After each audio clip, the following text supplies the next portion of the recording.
पुरंदर दास जी, कल हमने कथा सुनी थी उनके प्रसंग में कि वो महाकंजूस थे, फिर विठ्ठल भगवान ने एक लीला करके उनको भक्त बना लिया।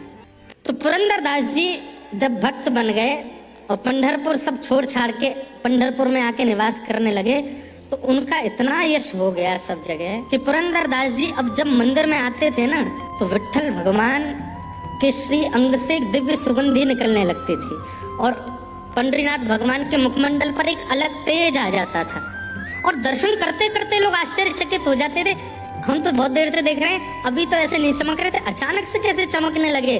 तो पुजारी जी कहते पुरंदर दास आया है, उसको देख के ठाकुर जी चमकते हैं, खुश होते हैं। अब इससे हुआ क्या कि उनकी प्रसिद्धि इतनी हो गई पूरे पंढरपुर में कि पुरंदर दास जी जब अपने घर से निकलते थे तो रोडों को लोग फूलों से सजा देते थे, उनके चरण छूते थे, ऊपर से पुष्प वर्षा करते थे। लोग बाग घुटनों पर बैठ कर रोते थे पुरंदर दास जी को देख करके कि आप इतने बड़े भक्त हैं, आप हम पे कृपा करो। सबको देख करके पुरंदर दास जी यही कहते हैं, पंडरीनाथ, मैं इसका अधिकारी नहीं हूँ, मेरा इतना सम्मान मत कराओ, मैं इसके योग्य नहीं हूँ, मेरे साथ ऐसा मत करवाओ। हरि का स्मरण करो रे मन, हरि का स्मरण करो संकट में, वही सहारा है। हरि का स्मरण करो रे मन, नाम बिना सब व्यर्थ यहाँ, धन वैभव सब साथ न जाए। हरि का स्मरण करो रे मन, हरि का स्मरण करो रे मन। पुरंदर विठल कहते हैं, नाम ही सच्चा धन है। हरि का स्मरण करो रे मन।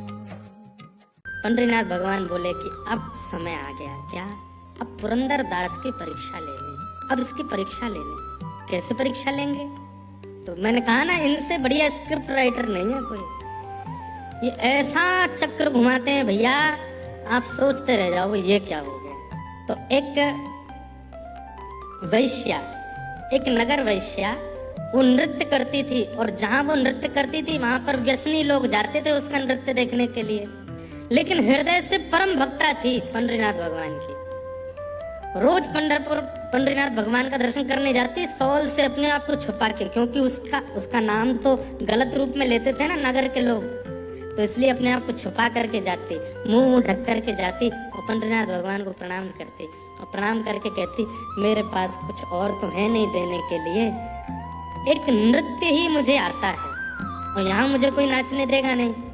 हे नाथ, मेरी भक्ति केवल इतनी है कि मैं रोज सज करके तैयार होकर के नृत्य इसलिए करती हूँ कि किसी दिन उन व्यसनियों की भीड़ में आप पाओगे मेरा नृत्य देखें और मैं नाचूंगी, आप देखोगे।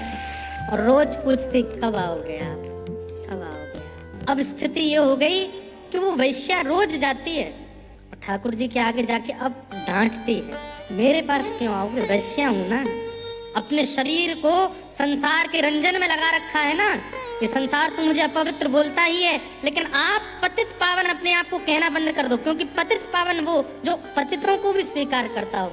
मैं पतित हूँ इस पंढरपुर में, आपने अभी तक मुझे स्वीकार नहीं किया, आप पतित पावन कैसे हो गए? सबके यहाँ आप गए हो, सबके ऊपर आपने कृपा की है, मुझ पर कृपा क्यों नहीं? केवल इतना ही तो मांगती हूँ कि किसी दिन मेरे नृत्य में आप आ जाओ। जब वो रोने लगी, ठाकुर जी को डांटने लगी और इस प्रकार से विलाप करने लगी, ठाकुर जी बोले, अब ये इसके नृत्य में हम जाएंगे। पुरंदर दास का रूप धारण करके नृत्य में चले गए।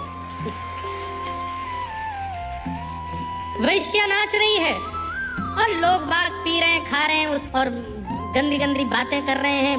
कोई धार्मिक व्यक्ति भी वहां प्रवेश ना करे, तिलक वाला भी प्रवेश ना करे, पुरंदर दास तो बहुत बड़ी बात है। और इतने में ही पुरंदर दास वहां आए। आज ज्यादा चढ़ गई है हमको, हैं? ये कहां से आ गए यहाँ पे? पुरंदर दास को देख करके अपनी आंखें मीड़े, फिर खोल के देखे, है तो वही। पुरंदर दास जी वहां पहुंचे और जा करके जो बैठे थे उनसे, लाओ भाई मसरत हमारे लिए भी लगाओ, आज हम भी देखें क्या नृत्य है। लेकिन वो वैश्या, उसके तो हाथ पांव कांपने लगे। बोले कि हरि नहीं आए लेकिन हरिजन आ गए। हे पंडरीनाथ, अब आप भले ही मत आना, मुझे तो मिल गया, मेरे हरिजन आ गए सामने, अब तो वो ऐसा नृत्य करे, ऐसा नृत्य करे। लेकिन वहां जो बैठे व्यसनी लोग थे उनको नृत्य दिखाई नहीं दे, वो तो पुरंदरदास को देखें और आपस में चर्चा करें, हमारी पत्नी इनका प्रवचन सुनती है, अभी रुक उसको पकड़ के लाता हूँ, दिखाऊं तो सही उसके गुरु का रूप।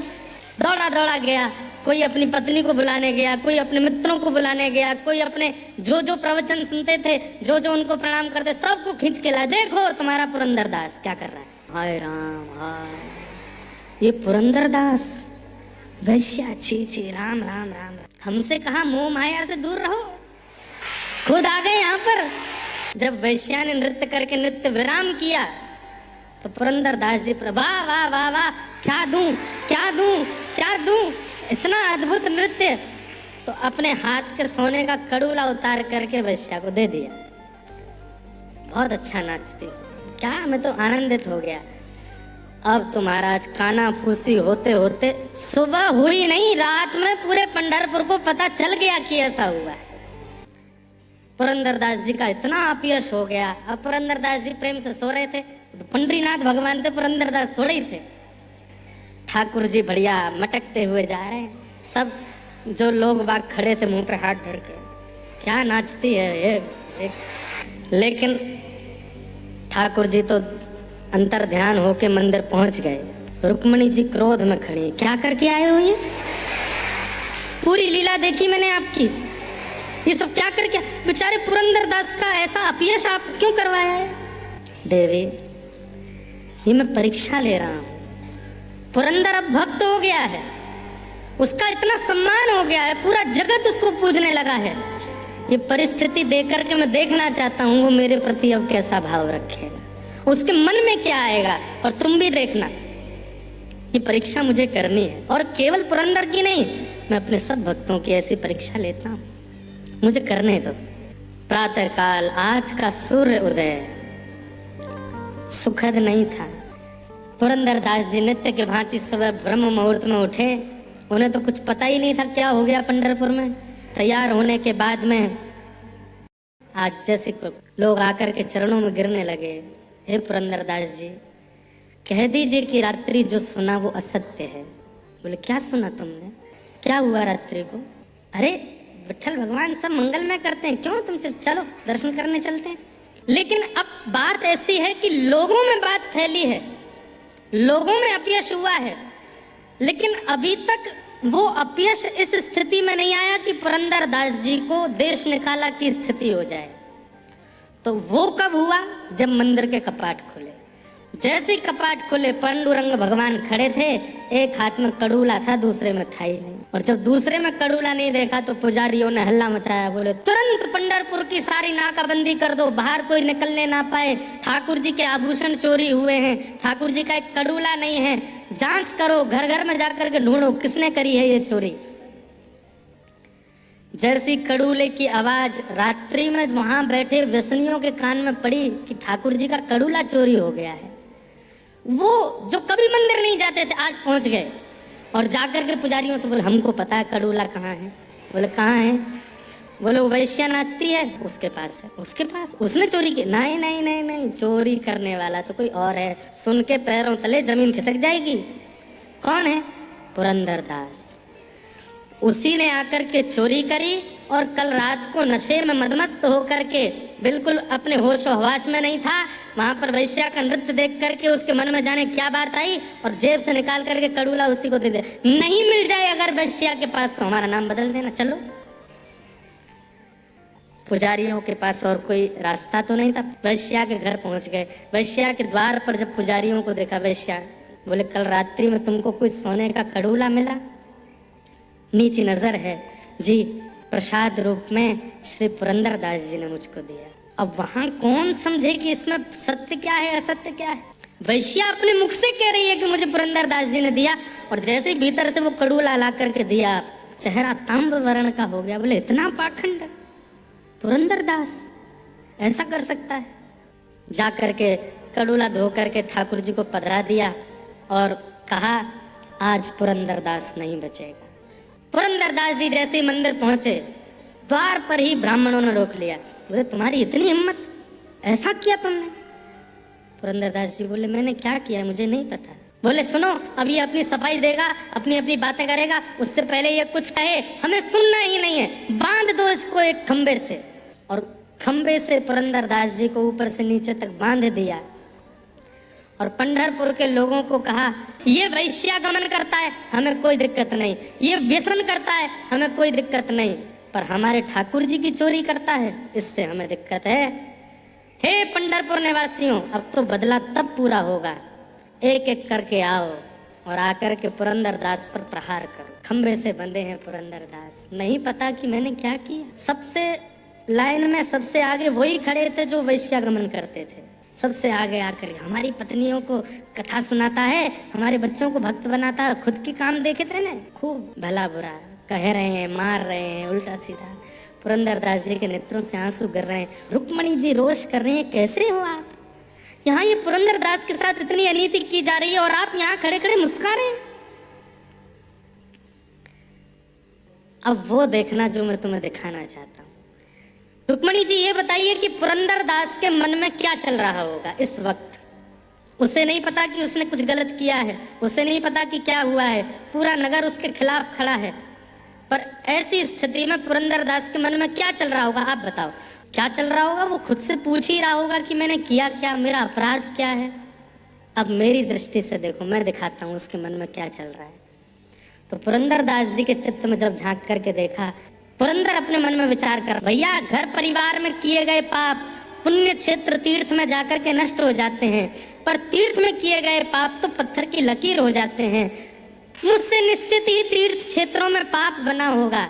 ये पंडरीनाथ भगवान मेरा भला करवा रहे हैं, मेरे कोई शेष पाप रह गए होंगे, उनको इस अपयश के द्वारा, ये लोगों की अनर्गल बातों के द्वारा ठाकुर जी कटवा रहे हैं। कोई बात नहीं पुरंदरदास, विट्ठल ने तेरे लिए अच्छा सोचा है, इसलिए सब हो रहा है, स्वीकार कर ले।